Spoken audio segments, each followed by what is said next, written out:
itu dipertajam oleh keturunannya, sampai sekarang Besuki yang jadi ini jadi itu rata-rata golongan mereka dari keturunan bangsawan lah katakan waktu itu, darah biru Besuki yang terasah. Sekarang sudah sistem pemerintahan sudah bergeser ya ke sistem murni demokrasi. Kalau dulu demokrasi itu masih semu, jadi keterlibatan ahlihi wa sahbihi itu masih kental sekali, sehingga Wedono Besuki itu keturunan masih Ki Pate Alos. Walaupun beliau sudah lahir di Bondowoso, ada nasab ke Ki Pate Alos itu, jadi residen Besuki aja Wedono Besuki, camat juga begitu.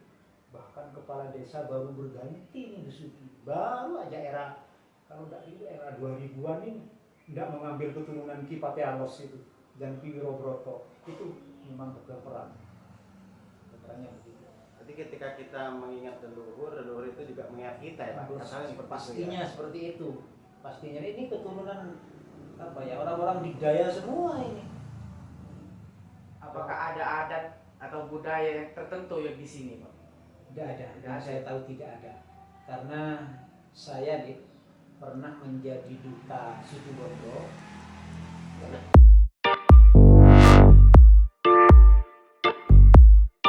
Tapi pada akhirnya ketika masyarakat itu sudah berdatangan, pastinya misi Islam di sana dikembangkan. Jadi penduduk itu rantauan dari Besuki ya Pak? Ada yang dari Besuki, ada daerah lain yang sudah mukim lebih dulu itu masuk. Bahkan ada katanya yang dari daerah Paiton itu, Paiton zaman dulu ya. Iya. Itu juga datang ke Besuki, kesini. Merantau juga ke Widoro Payung. Itu terjadi asimilasi kemudian. Tetapi pastinya mereka-mereka yang bermukim dari awal di Widoro Payung itu memang pemeluk Islam yang taat sampai saat ini gitu ya. Bahkan misi-misi dari para Ki Buyut ini merupakan misi agama juga termasuk di dalamnya. Saya pikir ya. Karena ketika Widoro Payung itu pada zaman penjajahan Belanda, para pejuang yang angkat senjata itu kebanyakan para tokoh-tokoh ulama. Widoro Payung ini termasuk daerah yang menjadi sasaran tempur Belanda, sehingga para pejuang itu lari ke selatan. Widoro Payung ini dikatakan tempat yang strategis Belanda waktu itu.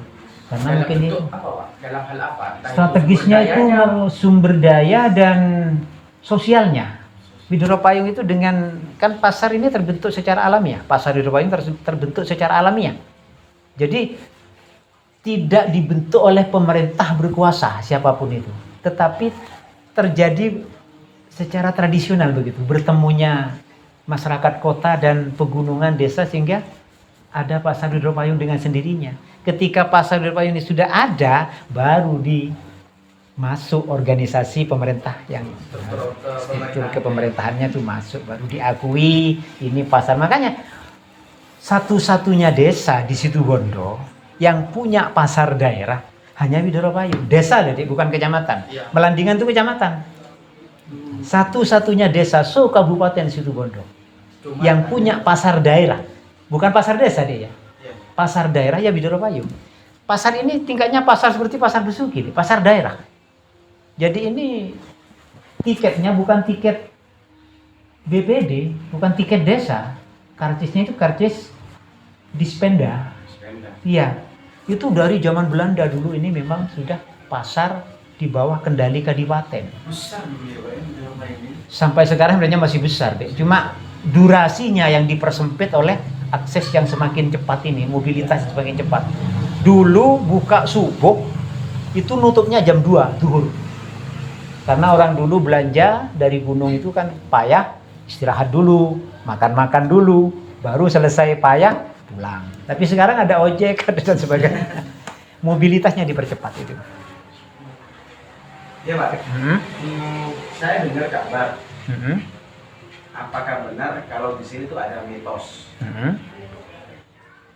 Kalau membangun sebuah rumah atau bangunan tidak boleh tinggi, harus sejajar. Apakah itu benar? Namanya mitos deh ya.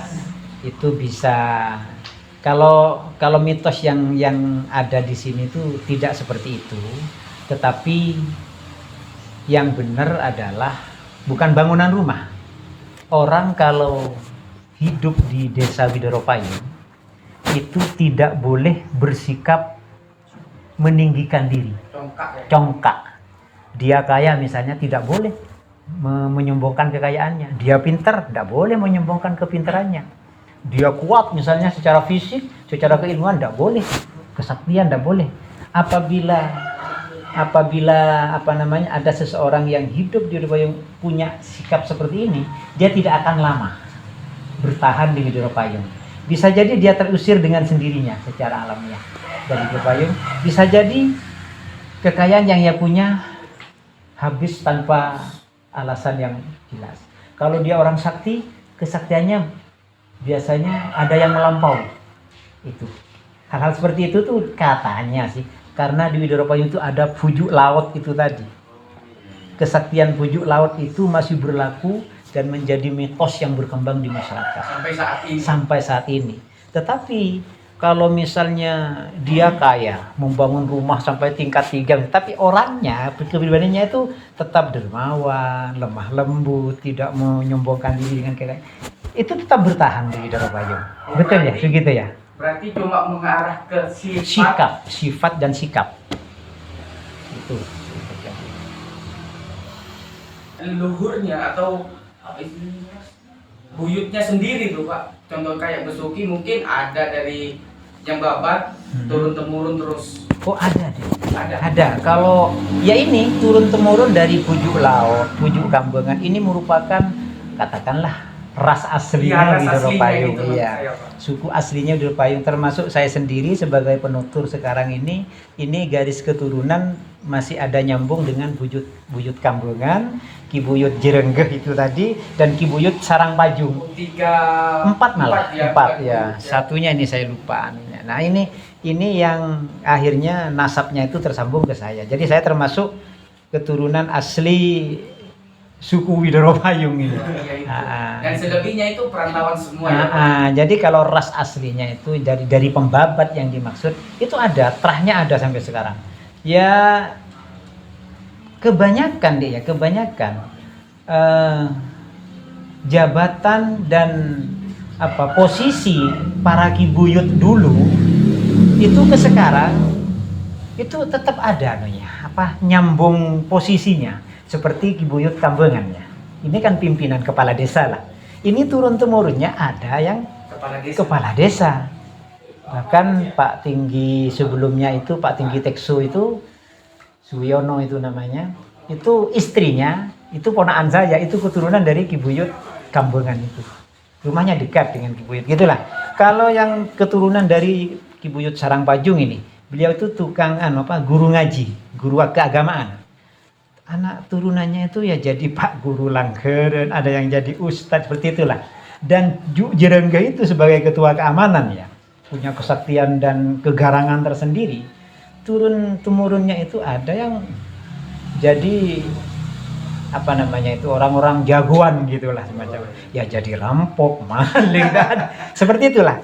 Sehingga mitos di desa, iya jadi bodoh toron dari pujuk Jerenggeh Menarwa, seperti saya jadi guru ya. Oh jadi toron dari pujuk Sarangpajung cet guru lambe morok ngaji gitu, dikait-kaitkan seperti itu. Seperti Petenggi itu terkait dengan keturunan Ki Buyut Kambengan. Begitulah. Kalau ceritanya Ki Praput itu gimana Pak? Kan itu kayak saya dengar informasi sesumber dari Ki Kambengan sendiri. Iya.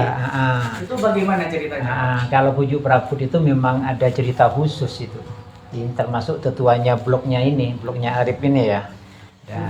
Itu pembabat untuk blok yang kita sebut Dukuh Tengah itu, Dukuh Tengah. Itu dengan kemampuannya membabat hanya dengan menggunakan ilmu kanuragan, dengan arit yang tumpul, beliau bisa merobohkan kayu yang besar-besar. Sampai itu ceritanya kan gini, pujuk-pujuk yang lain itu sudah mulai bekerja, mulai membabat hutan, itu Ki Buyut Praput itu diam-diam saja, nyantai istilahnya. Kemudian ditegur oleh Ki Buyut Kambengan, Nama aslinya mungkin pasti waktu itu. Kenapa kamu kok tidak mulai membabat? Kok yang lain ini sudah mulai membabat, hasilnya sudah banyak. Ya, gampang Ki Buyut, nanti besok saja saya mulai. Nah, ketika yang lain sudah dapat separuh gitu, ini Ki Buyut Prabut ini baru memulai dengan hanya menggunakan perabot yang tidak layak itu, gitu. Arit tumpul itu bahkan sudah berkarat. Tapi ada lamparan ilmu kanuragan. Begitu lapor, sudah Ki Buyut, wilayah saya sudah terbabat. Pakai apa kamu? Pakai ini, pakai arit Ki Buyut. Wah, kamu kalau kerja pakai ilmu kanuragan kayak gitu, 7 turunanmu ndak kira bisa punya peningkatan rezeki, tidak bisa berkembang secara material seperti itulah. Ini dianggap sebagai bebeston. Apa bebeston itu? Sesumbar atau sumpah ya Pak? Iya, disumpah serapah dari. Nah, mungkin kalau dari sisi kesaktian lebih mumpuni Ki Buyut Kambengan, karena beliau kan ditunjuk sebagai pimpinan, kan pastinya dari segala hal punya kelebihan dari yang lain walaupun usianya relatif lebih muda itu. Sehingga sumpah serapahnya Pujuk Kambengan ini berlaku loh, sampai ke 7 turunannya. Ya, ini sudah, kalau tidak keliru, ini mereka ini sudah keturunan ke-9 ini sudah. Berarti sudah mulai berkembang ya Pak? Sekarang sudah bagus-bagus. Tapi kalau sampean tahu masuk Blok Duku Tengah 10-20 tahun yang lalu, itu orang pekerjanya luar biasa. Mereka itu pekerja tani yang sangat kuat dan ulet. Tetapi rumahnya hampir roboh. Anggapannya gak kerja. Dia dapat. Tidak ada yang disape. Mun ngelak umanan iya. Sekarang mereka tuh ngangon sapi, angon punya sendiri sudah. Dan tidak ada orang-orang Kota Tengah ini punya lahan tani sendiri, tidak ada. Yang ada buruh. Tokang landu, tokang rao, tokang gebo, itu orang Kota Tengah dulu. Nah, itu dianggap sebagai sumpah serapahnya Pujuk Kambengan. Itu tentang Pujuk Prabut seperti itu. Apakah ada cerita kesinambungan sama Ki Pati Alus Pak? Kalau itu Buyut Kambengan itu di samping ada sambung cerita, itu malah masih ada sambung nasab katanya. Oh, sambung nasab. Berarti Ki Pati Alus dulu ya Pak? Kalau mana yang dulu, mana sistemnya kan begitu. Rombongan pembabat dari Pamekasan dan Sumenep itu, ini pun masih ada hubungan kekerabatan. Walaupun dari 2 kadipaten yang berbeda, tapi beliau itu sebenarnya ada hubungan kekerabatan secara nasab. Itu datang ke wilayah baru, mulai dari Besuki itu memang sudah dalam kelompok. Dan di kelompok ini, dari segi usia kan sudah majmu. Siapa yang lebih sepuh kan gitu. Ini untuk memimpinnya itu tidak atas dasar kesepuhannya, tetapi kemampuan, saya pikir begitu. Keilmuannya, kemampuan memimpinnya. Ya pasti kalau pada zaman itu kedigdayaannya juga menjadi bahan pertimbangan. Sehingga Pujuk Kambengan ini menurut cerita yang berkembang itu, kalau kesaktiannya, kedigdayaannya itu setara bahkan melebihi Ki Pati Alos itu, pembabat Besuki.